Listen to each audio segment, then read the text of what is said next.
be wide awake and on the edge of your seat during the intense new movie Insomnia. Al Pacino plays a sleep-deprived investigator who travels all the way to Alaska trying to nail bad guy Robin Williams. Robin Williams is the best bad guy, too. He's great. Co-star Maura plays an innkeeper who finds out that while her guest may be an officer of the law, it doesn't exactly make her feel any safer. Take a look. The end justifies the means. Right? I'm in no position to judge. Why not? There are two kinds of people who live in Alaska. The ones who were born here, and the ones who come here to escape something else. I wasn't born here. But she's here now. Please welcome Maura.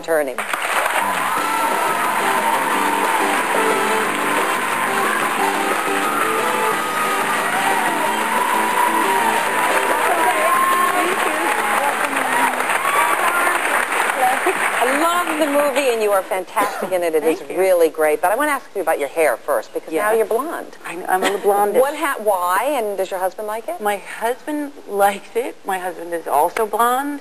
We're having dueling midlife crises. Oh, is that what this is about? He's platinum, actually. He has white hair. What made you do it? I don't know. I'm trying to have more fun. I don't know. Like, you just wanted to change? Yes. Yeah. Have you noticed the difference? Have you noticed? Are you having more fun? I don't. You know what? I should start like keeping a blonde journal. There's a book in it, I think. Now you're a big star in ER, Maura, and yet in this movie you have a small but pivotal role. Yeah. I'm curious why you took a small part when you could have probably gotten a big part in another movie. I really, really wanted to work with Al Pacino and Chris Nolan, the director, who directed Memento. That was a fascinating movie. Even though I was watching that clip, I'm like, check me out with Al Pacino. It was exciting. Yeah. What was it like working with him, and how did you meet him initially? I just met him on set, and it's exciting, because he's this wonderful actor, and when you work, I've been lucky to work with a lot of almost iconic actors, and they're really good at what they do, and so it makes you better. And Didn't you have a run-in with him though in Los Angeles at some point? I was having lunch at this restaurant, a kind of a fancy restaurant in L.A., Ivy at the Shore. And I was at the valet, and my friend's walking towards me going, and I'm like, what? And she gets close to me, she goes, Al Pacino. And I was so excited, because I love him so much, I ran up to him and just started wildly waving, saying hi, Al. And he waved back and got in the car, but it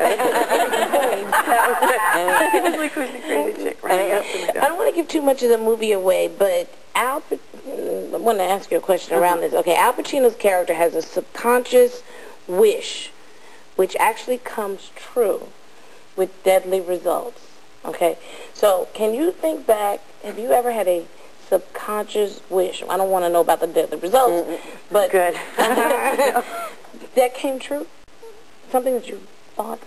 I'm sure. I'm professionally. I'm sure. I think I have.